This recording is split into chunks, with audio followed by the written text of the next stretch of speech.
talk about how I see life and what I see being done and what actually is the shit and what is not. So stay tuned. I want to speak about us as energy and whenever we allow whatever we think move through. So it can be any limiting belief, it can be a yucky feeling, it can be a whatever feeling. It all has a place to be and it all has a present for us on the other side of that.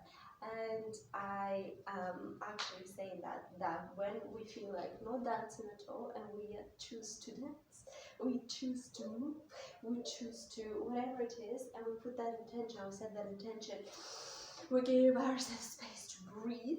And this is my energy to you because when we do that, we become alive once again, and our feminine starts flowing. Feminine that was overlooked for so much, and within ourselves as well. I keep finding patriarchy traces in myself again and again, and I'm weeding them out. That like the little prince was weeding the baobabs from his planet, and I not denying the fact that we need men or it's nicer to have a conscious, beautiful relationship, but only if it's conscious, beautiful, and nourishing for both sides. Otherwise, it's a karmic relationship that is showing us our patterns and speeding up our healing into a feminine world.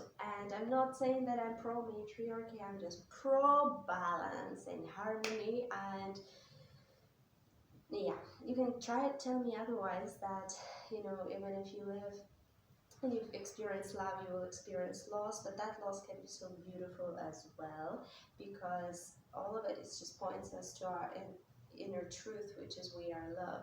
And I don't want, everything else is not the truth in my body. And I can speak more about my truths about life, death, and cycles and rebirths and all of that.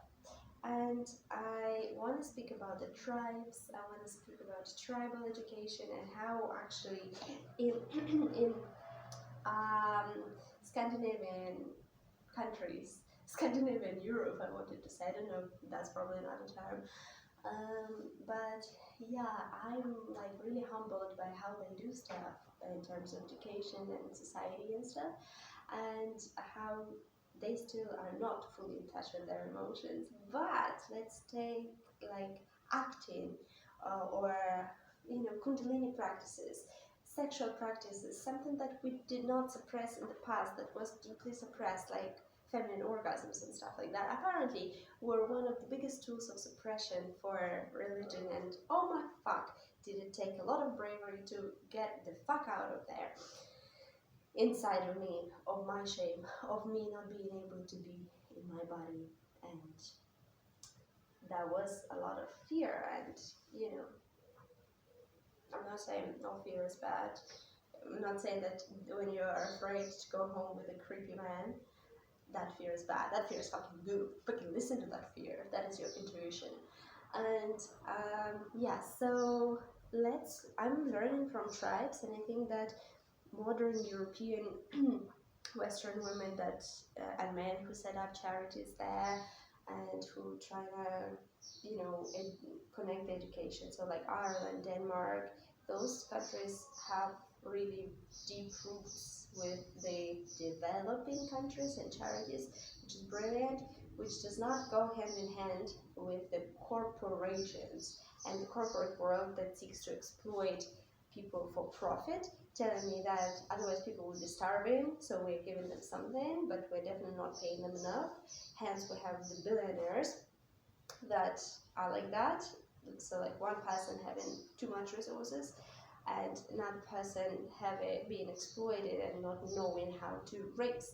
So this is where people like me come in and teach you how to work with energy and teach you how to work with yourself in order to, no matter which side, where were you born, you can have the inner navigation system. You can develop your talents, your dharma, which is your purpose, your interests, your truth, your uniqueness, before the world tells you what to do. And human design helps with that, and other tools help with that.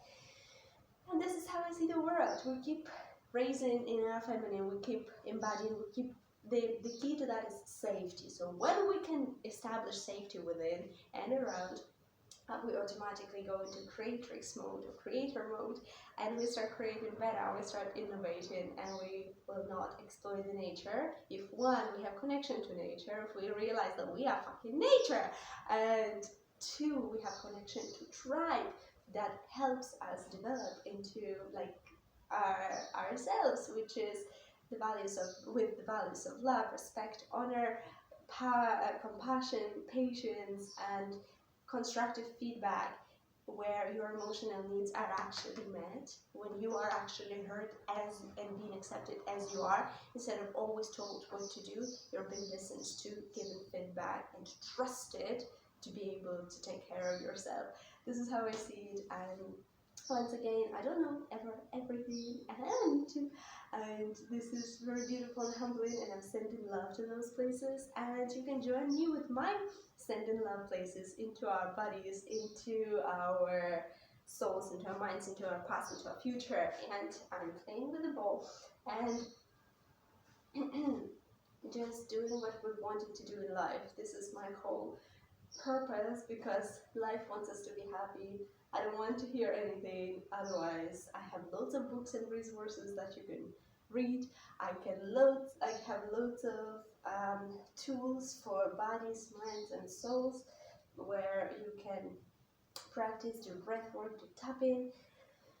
As soon as we do that, and all of us does it, we can construct a beautiful society based on feminine children, because that is the beauty, growth, protection, and same with men. Like when men see us happy, they blossom. They become like hardened if we are not happy ourselves. So, ladies and and gentlemen, to take care of your feminine, because we don't want our men to be like a woman all the time, but we do want him to be feminine at times, and that is all something I can speak about more. If you're I can.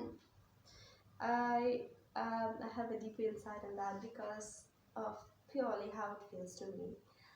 Um, yeah, this is about it. This is what I wanted to say, and let's keep building communities. Let's keep investing in children, in nature.